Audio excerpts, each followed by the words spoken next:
Welcome in, ladies and gentlemen, to another edition of All Access AM. Happy Wednesday to all of you out there as we get going on another crowded edition of All Access AM. We'll have Conor O'Neill join us at 8:30 a.m. Central Time. Covers Duke and Wake Forest for On3 and Rivals.com. He will break down the Blue Devils and the Demon Deacons, how they do in the transfer portal. We know the big storyline around the Demon Deacons. Who is Walter Egad? What does he bring? He got his waiver approved. What does that mean for the quarterback position of Duke? We'll also look at Wake Forest. They lost a ton off of this historic Wake team. Conor joins us again to talk about that and break it all down for us on All Access AM. And we are appreciative of you guys who continue to tune in with us. We've got a lot of fun things planned for you guys as we continue with the lead up to March Madness. And of course, the lead up to spring ball across the ACC world, which does span, of course, coast to coast. And we'll break down a lot of these teams. Working on the Cal Stanford side, it's a little early for the West Coast, even with our 8 a.m. time. And I don't blame them. 6 a.m. to get on camera or the telephone with me here at All Access AM. I would be a little, just kind of maybe hesitant to just do that. You need your rest in this industry. But that said, we haven't gotten anybody just yet on the Cal Stanford side. But we're excited to get them going and hear about Cal and Stanford's first year head coaches as spring approaches. So we're going to get them on later. But we've got Conor today breaking down the Duke Wake Forest side. Make sure you tuned in tomorrow, Thursday, for our show, 8 to 9 a.m. Central, 9 to 10 a.m. Eastern time. We'll have Kelly Quinlan, who covers Georgia Tech, join the show. So we have a lot going on here at All Access AM. And I tell you what, a company that has had a lot going on here in 2026 is OPW Solutions. And OPW Solutions is there for you in your time of need as a business. When the snowstorms hit across America, they were there for the snow and ice control that those businesses needed.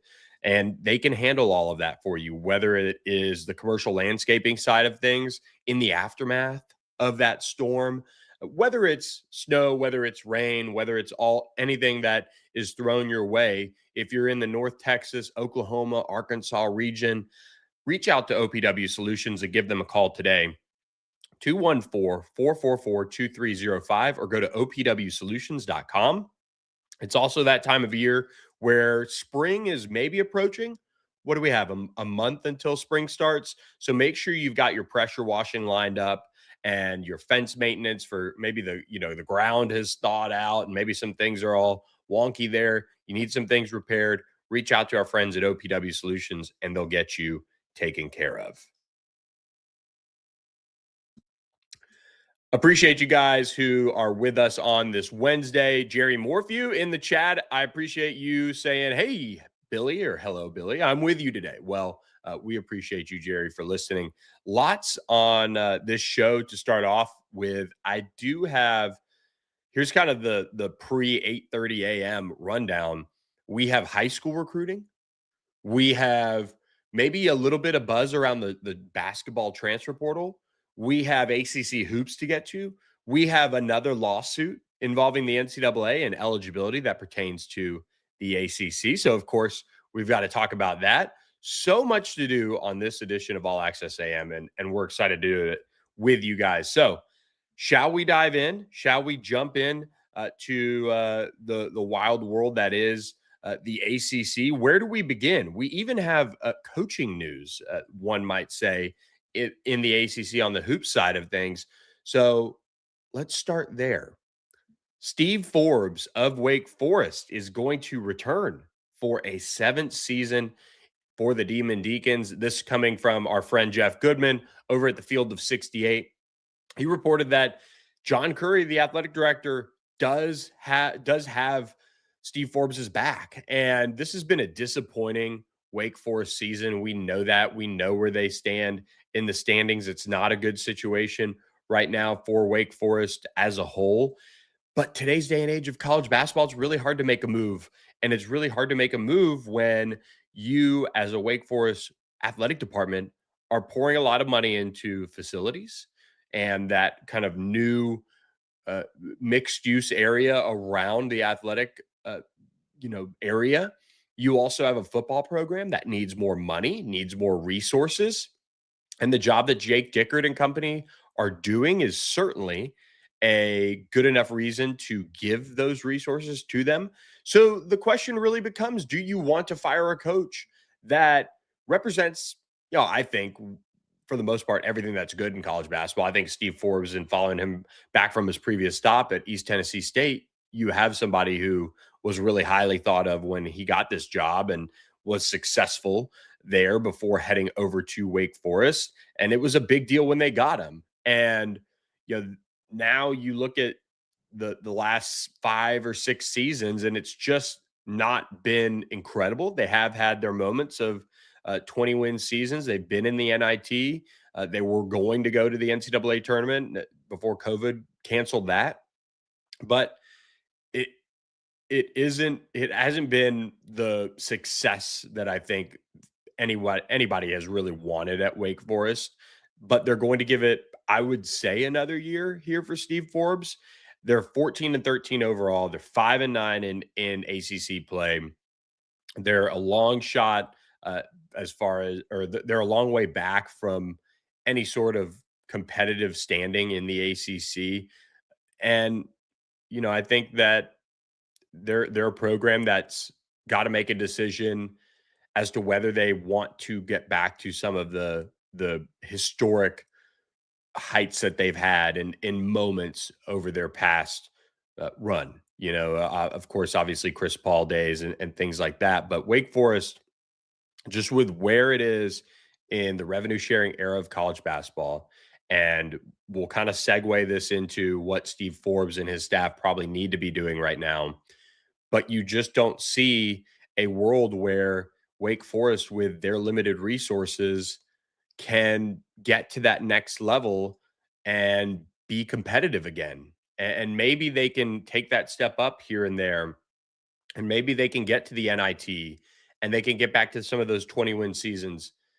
But in an ACC that saw so many schools double down, and if you look at the top of the standings and you see Miami and you see NC State, you see UNC, you see Louisville, Clemson, SMU, and others, you have schools that are investing and putting forth the resources. Florida State, until last night, has been on quite the run, and they've got a new coaching staff.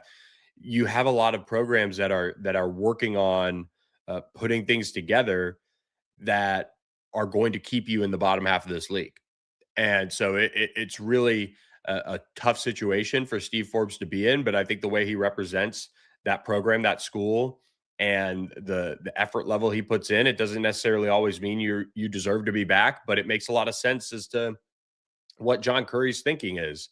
There's been blips in his tenure that, when given the resources in today's day and age, maybe makes you believe that they'll be in position to make some noise in the ACC at one point. But it's going to be a long road. But it starts with pre-portaling. And I bring that up because our own Joe Tipton of On3andRivals.com did release a report talking with some ACC GMs, some ACC coaches and assistant coaches. He released this earlier this week on Tuesday, and talking about where the portal is going in college basketball. And it's so different in a sense from football, because college basketball's season ends with the end of March Madness, the NCAA tournament, and the next day that portal is open. And with football, you get down to a couple teams here or there, and then the portal opens in the college football playoff after the quarterfinals are played.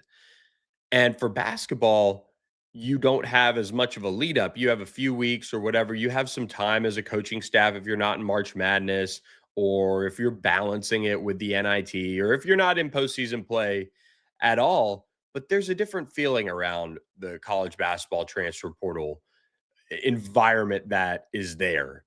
And Joe Tipton kind of gave a little bit of the background on this, and how coaches are talking to high school coaches, or talking to agents, or talking around players to find out, hey, are they going to enter the portal? Are they going to make a move? Are they returning? How are they feeling? Can we start talking numbers? And right around this time of year, while teams are pushing for their postseason play, they're pushing for their seeding in their conference tournament. Now is that unfortunate time where the leadership of a college basketball program is having to go out and go into contract talks. And so here we are again, another situation where the college calendar of these contracts of where the sport is just sucks, right? And this goes back to, and one ACC coach made a point here, you start this in November in some cases. You start seeing who plays a lot early in the season versus who doesn't, but who was maybe on your radar, who was maybe on your radar as somebody who could be in position for a fresh start that might make a lot of sense for your team. And he said, quote, this ACC coach said, agents are going to do what's best for their clients. Clients do what's best for themselves, and schools fall in line so they don't fall behind. And for Steve Forbes and his staff, they've got to be looking at where they've been for the last month and a half, in particular of ACC play, knowing they're out of it, knowing they're out of postseason contention, and they should be working on what their next roster is. When you look at the numbers that are being thrown around, it's insane. And college basketball, though, I think has always been, I think football has kind of been more cloak and dagger, but I think the way college basketball works with even when you see commitments from high school players, it's according to a source, it's according to a this and that. And it's just always so kind of secretive in a way. And I love that about college basketball. I think that it, it's a very clear environment of what to play in. Like prospects and transfers aren't ever going to be upset about a source breaking something to a reporter. It is that very particular set of timelines that you're going to see kids take visits, set their decision date, announce their decision, and you're generally going to have a good feel of where they're going because there's almost like there's there's there's no respect among thieves in a sense with the transfer portal, but there is some respect about high school recruiting still. And when kids commit and shut things down, that generally it stays that way. And I do like that and appreciate that about college basketball. But in this world of the transfer portal, this has changed the game from the standpoint of you have to be working on your next roster. You have to be working on the future of your program and where it's going. And so I thought it was an interesting timing that Wake Forest, kind of leaked to, or I assume Wake Forest leaked to Jeff Goodman that Steve Forbes was coming back. That piece had ran the day before, and you get a feel for, okay, this is the expectation. This is how things are going in today's day and age of college basketball. It's again unfortunate because guys should be focusing on postseason or what have you, but they're also having to focus on what's next for them and what their agents are saying because all these guys, for the most part, have agents. So it's a fascinating world we live in, and I think it continues to give us so many storylines to watch. And whether it be the transfer portal or whether it be suing for another year of eligibility, which is what Chandler Morris is doing.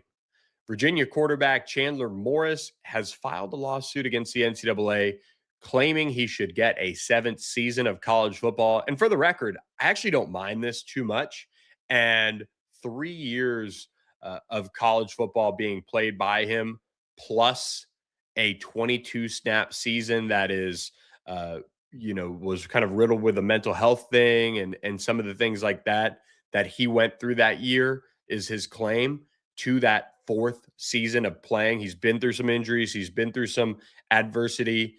I don't mind him at least going after this because truthfully, Chandler Morris he's just not going to play in the NFL. So I don't blame him. He's got the means, he's got the resources to go after this. So go for it. I don't mind him doing this. I don't mind any of these players trying to do this. What I mind is certain situations that are very kind of cut and dry of this guy's out of eligibility or it doesn't make sense. I think that's where I kind of draw the line. I could see a world where Chandler Morris has something to stand on in this respect, but it wouldn't shock me if the NCAA continues to fight and continues to play the hard ball to keep him from playing this seventh year of college athletics. And we'll see. This could be a really interesting thing to watch if it does get approved, because if he does get approved, does that mean that he is back at UVA, which signed Bo Pribula, right? Everybody remembers that, bringing in Missouri quarterback Bo Pribula. And then they end up getting Eli Holstein as well, which makes things, of course, interesting with the competition there. But Chandler Morris's father, Chad Morris, is now the Clemson offensive coordinator. Could a return happen with the Tigers? That'll be something we're watching if this does get approved. So, best of luck to Chandler Morris. I think he represents a lot of good things about college football, despite how many different places he's been. He has just been dealt, I feel like, so many uh, poor situations as far as where he's ended up, whether it be starting his career at Oklahoma, which I think was a level too high for him, maybe. And I believe he was stuck behind somebody pretty good there. I forget, one of the Heisman Trophy winners, maybe Caleb Williams, probably, if my timeline's right. Moves to TCU. Max Duggan replaces him when he gets injured in that 2022 season early on, and loses that job to Max Duggan, who leads him to a national championship game appearance. Okay, that doesn't work out. He goes to North Texas to restart things. That works. Then he goes to UVA to finish things out. But he's always done it with kind of the right intent, and he's kind of followed his people in a sense, or people that he's familiar with. So there's a lot of the transfer that you don't like in today's day and age, but quarterbacks are different, and sometimes you get dealt a crappy hand of cards, and he finally broke through at a major college football level with a really cool moment, I think, for him and at UVA. So we'll see if he is back, but he did file the lawsuit this week, so keep an eye on that.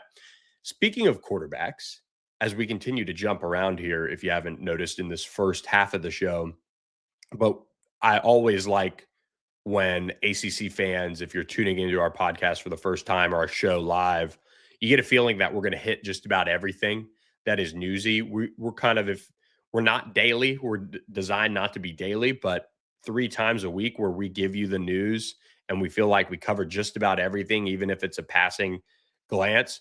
But this one is going to hit in the feels of a lot of lifelong ACC fans, because 2027 quarterback Gunnar Rivers, yes, Philip Rivers' son, has committed to NC State. He is the son of the former NFL star and future Hall of Famer, and he is going to be taking his talents to the Wolfpack, where his father played back in 2000. And Gunnar picked NC State over the likes of Auburn, Georgia, Miami, Boston College, and more. He's really kept his recruiting on the down low, but ended up committing early in this 2026 year to start a jump start on recruiting the 2027 class. This spring, this summer, official visits will be happening there for the Wolfpack, and Gunnar Rivers can now lead that. And last year, he completed 208 of 290 passes, which is good for 72% completion percentage, 2,800 yards, 44 touchdowns, 5 picks.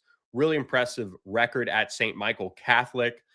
That went 13-1 and played for a state championship last year. He's a big kid, 6'3", 200 pounds as well. Ranks as a number 117th overall prospect, number 12 quarterback nationally.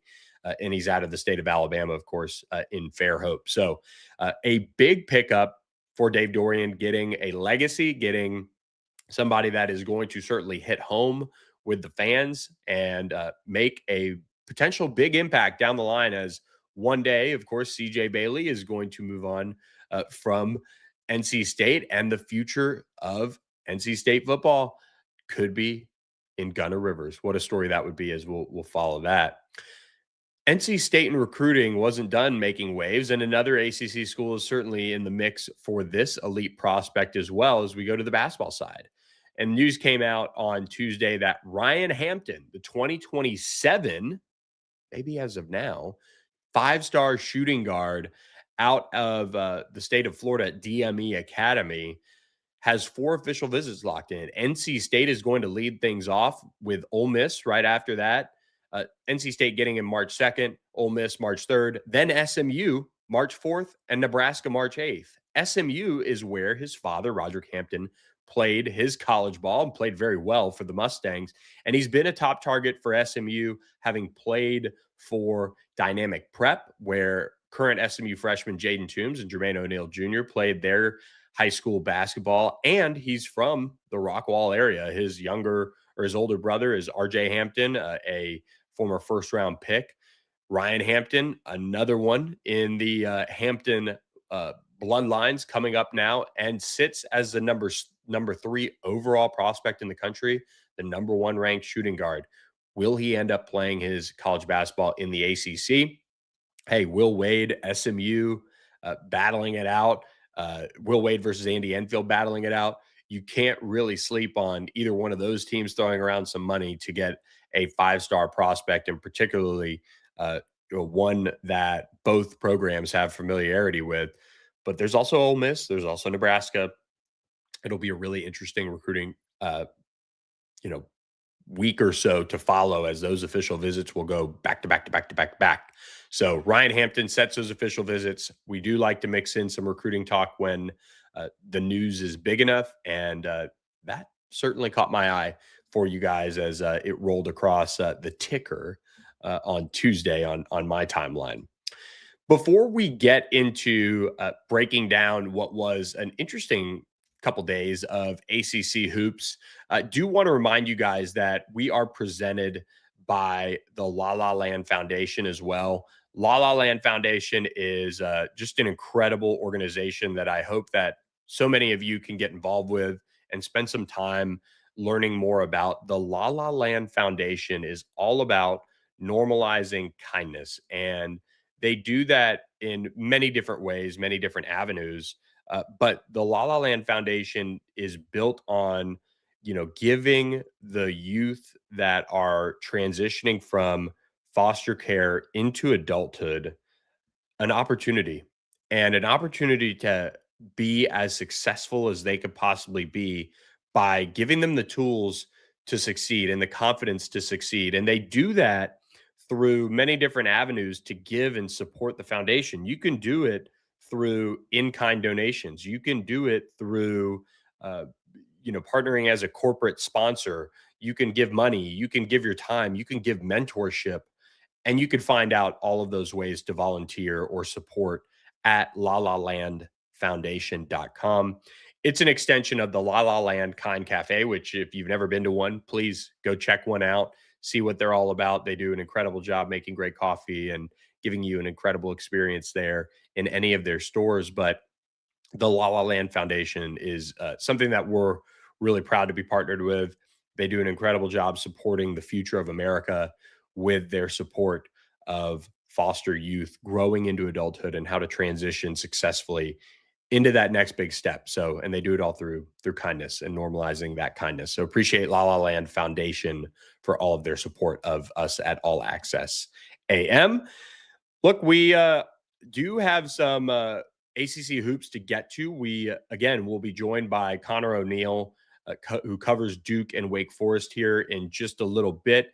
But let's fly through some ACC, basketball recap from earlier this week. Duke continues to sit atop the standings. Tuesday night, they beat Notre Dame 156 in a dominant performance. Cam Boozer with a double-double. Once again, 24 points, 13 boards. In this one, very interesting here, Micah Shrewsbury, a really, really bad night for him as he did injure his Achilles.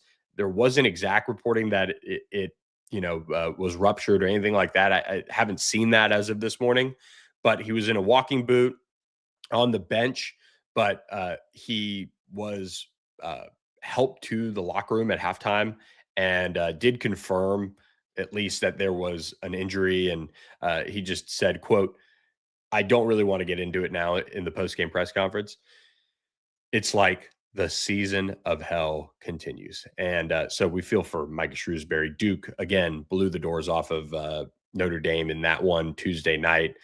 Notre Dame now 12-16 overall, 3-12 in ACC play, and the hits keep coming for Notre Dame. Let's now go back to Monday night. North Carolina, without Caleb Wilson, gets a really, really big win over Louisville, 77-74 at home. UNC, I believe, pretty much led the entire way in this one, but a really good basketball game, really impressive performance by Seth Trimble. He had 30 in this one. Michael Brown had another 24 points as he continues to play at a high level. UNC gets a key win here, 22-6 overall, 10-5 in ACC play. Louisville sits at 20-8 overall, 9-6 in ACC play.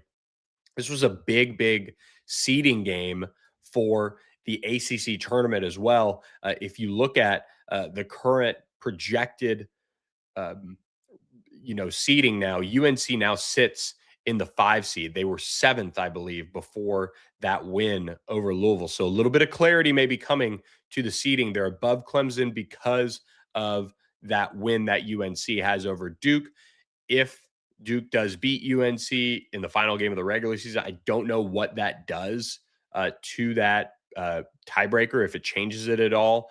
But that is something to keep an eye on. I guess they would still have the win over Duke from earlier in the season. So my guess is that they'd still be above Clemson if they were still at the same record. But that's what currently has UNC over Clemson, who is the 6th seed. Louisville's now the 7th seed. SMU at the 8th seed right now. And a very critical opportunity here for SMU to get back to even, I believe, here with Louisville and jump them, because SMU plays at Cal Wednesday night. So keep an eye on that game and how that might impact seeding in the ACC tournament. That was a big game for Louisville in that regard. Both teams still squarely in the NCAA tournament, but a really high-level basketball game Monday night in Chapel Hill. Speaking of high level, the Virginia Cavaliers, their play Tuesday night against NC State, in particular the first half defensively, they held NC State to 19 points in the first half as they led 32-19.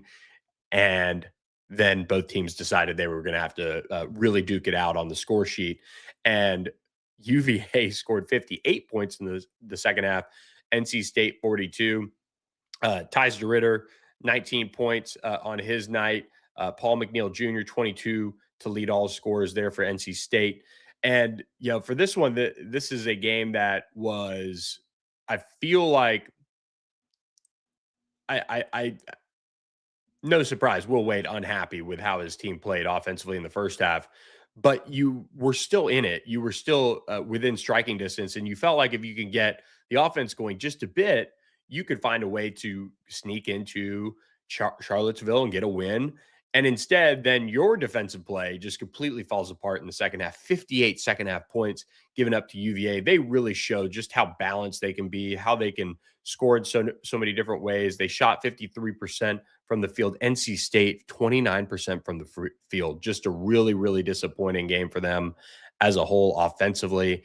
And they weren't able to really do much of anything offensively against UVA. But that's how UVA gets you. I just was a little surprised to see UVA's offense take off the way it did in the second half. I know NC State could be Jekyll and Hyde, as they now sit at 19-9 overall, and they sit at 10-5 in league play. UVA now 25-3, 13-2 in ACC play. But just a really interesting game to watch that one go down, and just see how UVA was able to be versatile enough to say, okay, all right, we'll let you have a little bit more offensively in the second half, but watch this. We're going to go and just shoot the lights out and shoot 53%, 46% from three-point range, and just a really impressive effort offensively from UVA to get that one done. Tuesday night also, Miami did get another win, 83-73 at FSU. Really impressive road win for Miami with the way Florida State's been playing. Miami now 22-6 overall, 11-4 in ACC play as they continue their march to the NCAA tournament. FSU 14-14 overall, 7-8 in league play. They're still very dangerous, but Malik Reneau, too much. His double-double, 23 points, 12 rebounds for the Hurricanes. And FSU just kind of gets brought back down just a little bit there with that loss Tuesday night. So without any further ado, we do want to bring in our next guest, and it is a return to the program for our friend Conor O'Neill. Conor, good to see you on this Wednesday morning. How are you? Do we have you, Conor? Yeah, a little scratchy here. Okay. Well, Conor, first of all, Duke flexes its muscles over Notre Dame Tuesday night. Just what were your quick takeaways from that game? By halftime, I was ready to fast forward to Saturday and the game against Virginia. I mean, Notre Dame's in a really bad spot without Marcus Burton, and they haven't had Marcus Burton in a while. But then you also remove Jalen Harrelson. They haven't had Keba Njai in about a month. I'm sure they're dangerous if they can make shots. Duke is a terrible matchup because Duke is really, really valuable, really versatile defensively. They can pinpoint where you're going to try to score on them and take that away. And I think that's just going to be too much for Notre Dame when they're already offensively challenged. Let's get over to the football side of things for Duke, though, because there's plenty to keep us busy with Darian Mensah departing from Miami with Cooper Barkate in his luggage, so to speak, and kind of making out like bandits there. Look, the portal is a mess. We know that. It was an entire thing. It's been covered. Let's focus on what Duke has been able to do through the transfer portal. Let's, in particular, though, look at Walter Eget. Big news, his waiver approved. The San Jose State transfer quarterback. Duke was able to get somebody late here. I don't know if they're going to have the Darian Mensah type of season from him, but they did get help at the quarterback position. What's it mean for that room and Johnny Brewer? Yeah, I mean, it's better than the alternative, which the alternative after Darian Mensah left was a kind of journeyman quarterback, Ari Patu, who had been at Stanford and started like a game there and then was at North Alabama for the last 2 years and was a part-time starter with some injury history. And then a redshirt freshman in Dan Mahan, who did not take a snap last year, or a incoming freshman, Terry Walker III, who blew out his ACL in September and might not even be ready for fall camp or even the season. So they had to do something. Walker Eget was kind of quote unquote the best available option. And you go back and forth on the definition of available because he had to get the waiver approved. Like there wasn't anything on the surface that said he was even going to be able to play until Duke brought him in and got the waiver approved. So yeah, you fit the nail on the head, Billy. I mean, there's no way you can expect Walker Eget to put up the same type of production as Darian Mensah. You just have to hope that he is a good enough. This I have problems with this term because it gets used derogatorily, and I don't think it should. You have to hope he's a good enough game manager to win you some ACC football games. The one silver lining going into next season is Duke still has Nate Shepard. They still have one of the best running backs in the ACC. He was a freshman All-American last year, like ran for 1,000 yards. He's a dynamic and explosive running back. They bring back some offensive linemen. They bring back a really good tight end in Jeremiah Hazley. But yeah, Walker Eget is going to have to kind of shoulder a large load. He's also coming off knee surgery. Like, he's not going to be doing things in the spring because he's coming off of an injury. He tore his ACL at SJSU in October of 24, played through it for that rest of that season and all last year. And then at the end of last season, hurt his MCL. So he had to get surgery to clean up both a torn ACL that he'd been playing on and then an MCL injury. So it's kind of like it's a messy situation. It's not as messy as it could have been with bringing in a guy who has at least started for a couple years on a FBS roster, but it's nowhere close to the situation Duke thought they would have on, say January 15th. They did add Javen Nicholas out of Charlotte, a guy I watched at the high school ranks and coming up from LSU originally, and made the move. He had some success at Charlotte. It seems like one of those kind of shifty slot type of players that they can add into the fold, and they bring in some different players to kind of address the offensive line with Owen Waffle, or he's a defensive lineman, but just give us the rundown on Duke's offensive skill set, that they've put together around a Nate Shepard, around a Walter Eget. But I do like the Javen Nicholas addition there. I think maybe with Johnny Brewer and some of the fun things he can do with his offense, they'll get him involved early. Yeah, that was a really important addition because they lost Quayshawn Brown. He was their slot guy last year who had, I don't know if he quite made it to 1,000 yards. If he didn't make it there, he was really close. He's explosive, undersized slot guy. So Duke needed another one, and they got Javen Nicholas in there, I think maybe a day after Quayshawn Brown had actually gone into the portal. So it was quick, swift portal movement. I think it was about a week into the portal. I think Javen Nicholas is a great fit for what they want to do offensively. They want to get somebody in there that they can run jet sweeps to, run some misdirection with. And that was basically Quayshawn Brown's role. They'll have, it's funny, like all this, they made all these moves before the Miami departures, and the Miami departures cast everything in a whole different light. We thought they were bringing in another Cooper Barkate with I think Javen Richardson. The name is escaping me. It was another Ivy League receiver. Yeah, Jared. Obviously, Cooper Barkate. Jared Richardson. Yeah. Obviously, Cooper Barkate worked out. So you bring in another Ivy League receiver, and you have high hopes for that spot.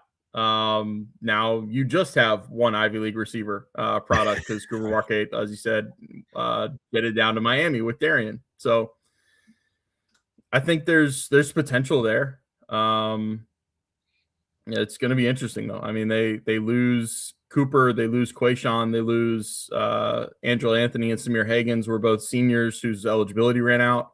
So they're going to need some wide receivers on the outside. They had 3 of them that redshirted this past year that they're high on, but those are 3 unproven guys. So you kind of feel like if even 1 or 2 of them pan out, it's a success. And, whether that's Jamian Little, Javon Solomon, or I think it's KJ Simmons or Kayvon Simmons, one of those, they'll feel good about where they are at receiver.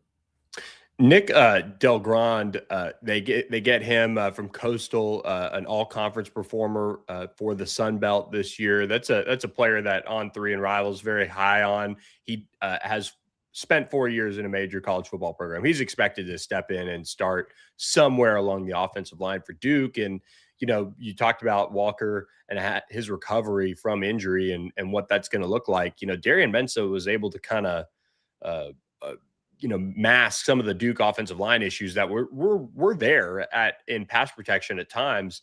What's your take on just how the offensive line is looking, at least coming off of last season, and how many changes that they have from that group? Because I think I saw a couple of the guys maybe at East West Shrine Bowl and playing in that. And, there's just going to be some new faces off an offensive line that also wasn't incredible in pass pro either.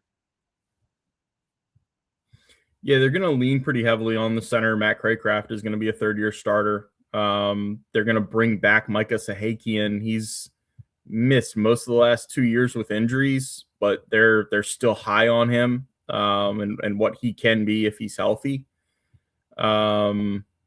They bring back Jordan Larson. He was a good addition from one of the Dakota states, and I think it was South Dakota State, but don't quote me on that. He was a starter last year. Bradley Smith kind of rotated with him at one of the guard positions, and now they kind of project as the guard starters. Like as Hakian is a swing guy. He can play guard. I think he can play tackle too. And then it's another one where, it's year 3 under Manny Diaz and this coaching staff. They're high on some of the developmental guys that kind of you haven't seen or heard of in the last 2 years because they've been, to borrow the phrase that Dave Clawson used to use at Wake Forest, they've been in the incubator, so to speak. But that's where, Duke is always going to have to be somewhat of a developmental program where you're not going out and getting transfer hauls of 30, 40, 50 guys to refill your roster every single season. You're going to have to go through the high school ranks, get some of those undersized guys and put them in the weight room for 2 years. And they'll just kind of be roster stashes that in time can develop into rotational guys and really help you win football games. Manny Diaz's side of the ball, of course, defense. What's the Duke defense looking like following the spring portal additions, and what are some of the key position battles you're watching going into spring ball? They're going to have to replace some significant pieces. Duke did not have a draft pick last year, and that's going to change if you just look at the defense. The guys they're losing from that side of the ball. When you know, Chandler Rivers was a 4-year starter. VJ Anthony was a 4-year starter. Wesley Williams was a pretty much 3-year starter at defensive end. Those last two are the defensive ends. They lose Aaron Hall at defensive tackle. He played great for the last 2 years, was really steady and stout inside. I mean, they've got some holes to fill. Owen Waffle, the defensive tackle from Penn State, is going to help them fill at defensive tackle. They did not bring in a defensive end. They really trust their defensive end development. When you talk about a guy like a former high 4-star in Bryce Davis, Kevin O'Connor's played a ton in the last few years. Trying to remember here. They brought in a lot in the secondary, and that was really early in the portal. I think of their first 5 transfer additions, 3 or 4 of them were DBs. They really wanted to address the fact that not only were they losing a guy like Chandler Rivers, even though he didn't play last year, you would have thought he'd be on the roster if he was coming back healthy. They lose Terry Moore to Ohio State. He was an All-American in 2024. They needed to bring in some fresh blood in the secondary, and they really did that. Keon Loud coming in from Montana is a big-time addition. They really want to create some competition back there on the back end. So not only were they losing key personnel, they also weren't very good in that department. Like they needed to improve on that in the back end, and they feel like they've done that to a certain extent. I mean, they're not bringing in the top tier transfer talent based on how we evaluate it, but that's kind of to be expected when you're dealing with a budget like Duke is. Let's move over from your Devils Illustrated site covering the Duke Blue Devils to Deacons Illustrated covering the Wake Forest Demon Deacons. And let's first get your reaction. The news breaking on Tuesday that Steve Forbes going to be back for a 7th season at the helm of Wake Forest. I don't hate this in today's environment, but find a way to give him a little bit more resources, maybe to get some improved talent. Yeah, it's really not a surprise that I've talked about this on my board. I've alluded to it in other things. There has been a realization that on the athletic department's behalf at Wake Forest that they're not as competitively funded within the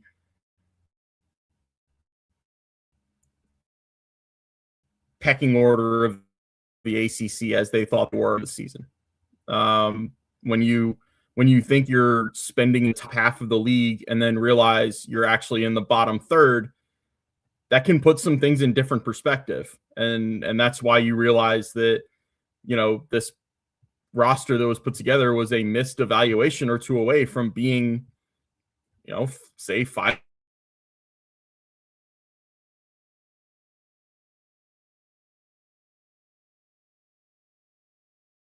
We might have lost Connor there. Connor, I think I lost you for a second. Okay, so we have lost Connor for a second here. So we are going to get him back. And let me drop Connor, our friend, a text and just say, hey, sign back in and keep rolling on your Steve Forbes thoughts. And you could kind of hear Connor and what he was alluding to there with his thoughts on Wake kind of not being funded at the level of some of these other programs across the ACC, and he'll elaborate on that, I'm sure. But you do have a program that is having to deal with that, and you know, is working through that. And sometimes it takes a minute. Ask Virginia Tech in football, but now Wake is going to get a chance to look at maybe how they can fix things on their basketball side of things and kind of look internally with Steve Forbes back at the helm, and then push for maybe some more of those resources to get this back on track, Connor? Yeah. It's a program that wants to be good, but also wants to invest in football, because that's the money driver at this point in college athletics. So it's a tough spot to be in. You're splitting both ways, and if you choose one at the neglect of the other, then you're really putting all your eggs in a basket that might not pay off. If you split down the middle and try to do both, then maybe you're left a little bit with where you are right now with a 9-win football season that feels kind of good, but then you're really disappointed in the basketball season because one or two evaluations in transfer portal guys did not pay off. So it's a tough spot to be. They don't have or they do have my sympathy, not my empathy. I don't know what it's like to be in an athletic department, but it is a tough spot. Speaking of tough spot, I think Wake Forest and the success that they had on the football field cost them a few key players in the transfer portal, similar to Duke. But I do think Wake did a good job of trying their best to kind of fill some holes in their roster and kind of what they were missing off of this team following the transfer portal departures of a Sterling Barkhalter, of a Melvin Ciani. You had, of course, who's the big defensive tackle who ended up going to Texas Tech, I believe. Martina Barogwa. Yeah. So you lose some of these key players on top of, Damon Claiborne going to the draft and some of these other players that have helped Wake Forest get to where they were on last year's historic run. And you bring in Gio Lopez as your starting quarterback now. They reunite him with his former offensive coordinator from South Alabama. What's your overall high-level take on Wake and their transfer portal kind of, adventure with what they had to face? It's kind of it's all about the quarterback, right? Like you bring in Gio Lopez.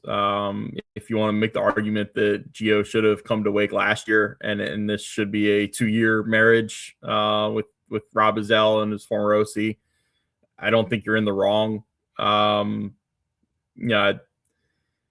It feels like there's a lot of potential there. I spent the whole season hearing about how bad Gio Lopez was, and I watched a bit of Carolina, mostly early in the season when they didn't have anything figured out, it felt like. And then I went and saw them at the end of the year. They played, I actually covered the Duke-Carolina game was the one that I covered.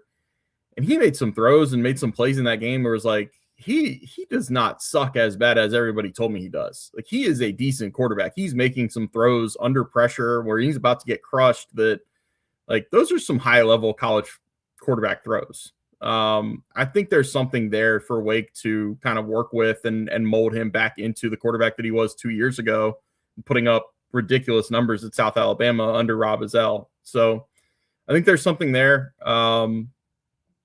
Wake had to basically revamp their entire receiver room because of either guys with eligibility running out or transfers out. Chris Barnes was a big time player for them last year. He transferred out. I think he wound up at Oklahoma State.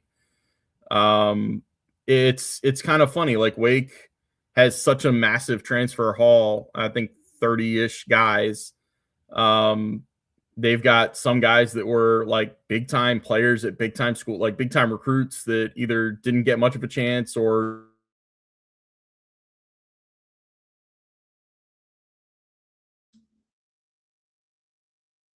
we might have lost Connor again.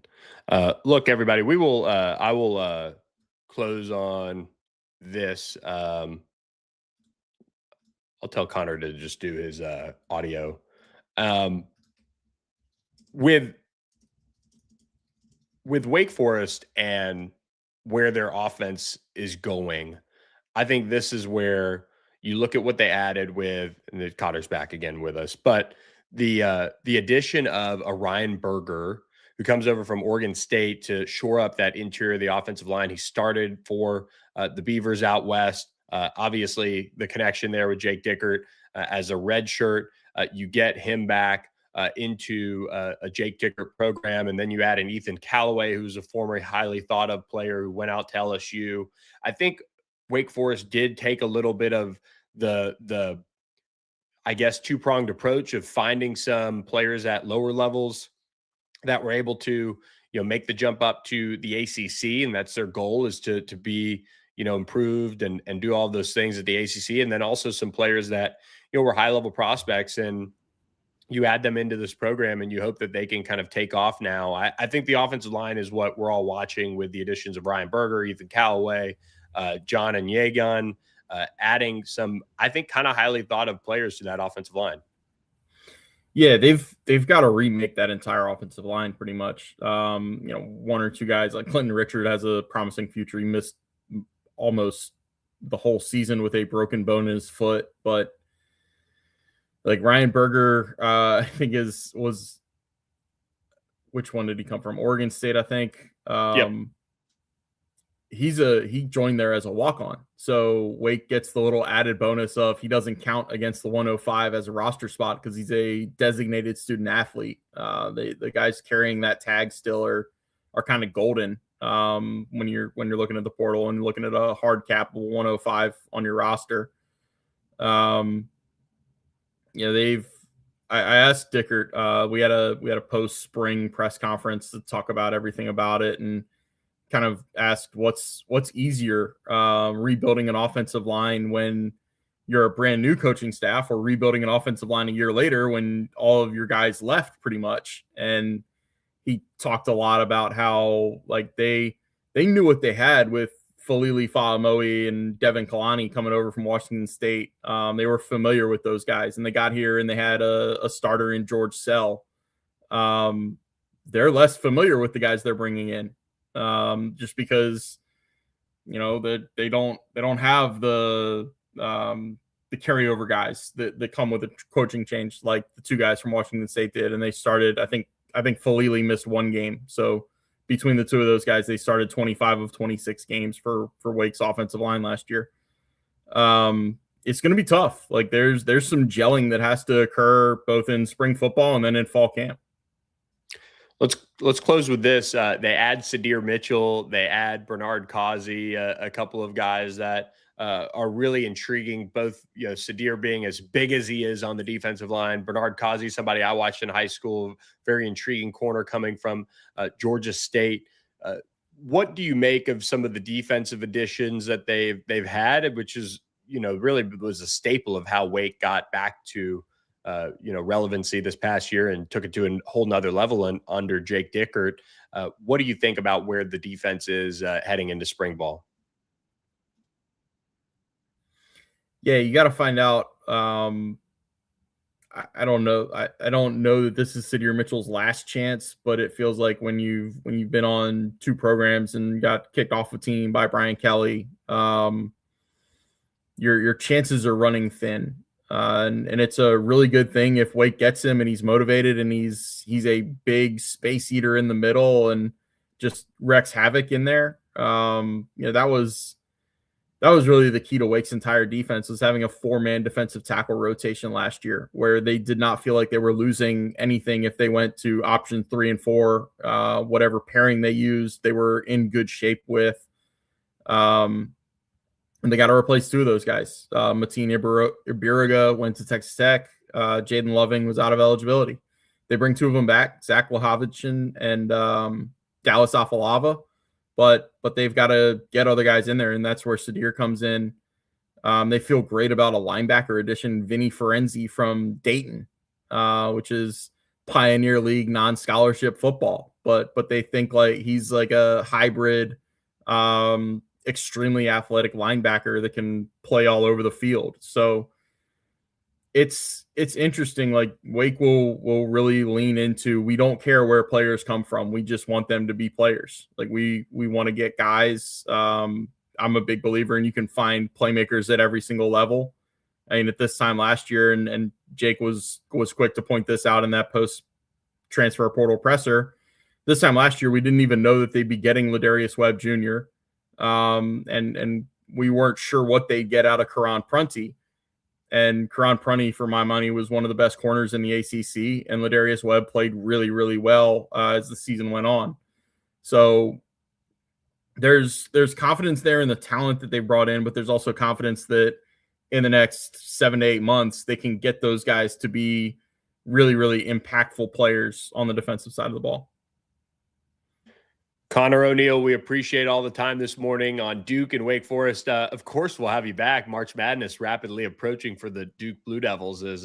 Hey, you got to be a part of the most watched college basketball game this season with that Duke-Michigan game. What a fun one. Yeah, it was a fun one. All right, Conor O'Neill, we appreciate the time, and we'll catch you next time. Thanks for coming on. Sounds good. Thanks, Billy. There he goes, Conor O'Neill joining us. We appreciate Conor, as always, for jumping on All Access AM. Our show winding down here. Let's get to this final tidbit for you guys. And of course, this has come out on social media since Monday night when some college football coaches were in the room together at the Steve Spurrier First Year Coach Award. And Mario Cristobal had a nice little shot at Kirby Smart, which I found amusing. The video, which is about 2 minutes long, you can find it on On3's social.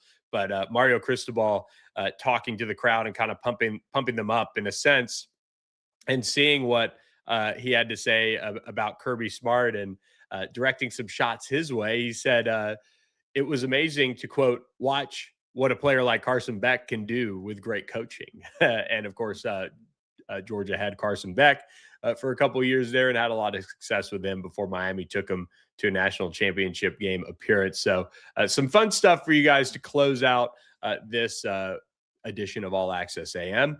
Some good off-season talking season chirping. And we look forward to doing a lot more talking with you guys, including our friend Jerry Morphew in the chat, who says, quote, I'm excited about the SMU defense this year. Jonathan Jefferson should be dominant, along with Malcolm Alcorn Crowder. But we will have to have them ready early. That is true. SMU kicks off its season at Florida State on Labor Day night. They will have another revamped defensive line. Jonathan Jefferson coming back off of that injury that caused him to miss all of last season, but he was a really, really important piece for the Mustangs in that 2024 season at the defensive tackle spot. He'll be paired with former Big 12 starter and Kansas State defensive tackle Malcolm Alcorn Crowder, as well as a host of others on that defensive line. They've definitely addressed the depth.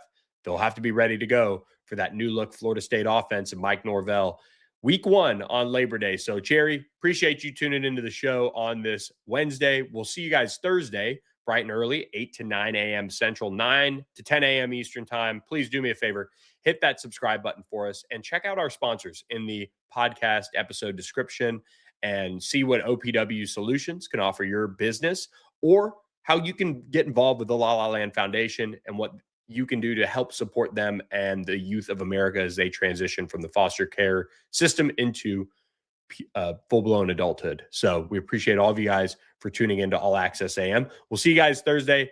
Another fun show on that one. So looking forward to it, as we'll also preview this weekend of college hoops. So thanks for listening, everybody, and watching wherever you are. Hit that subscribe button, leave us a comment, a review.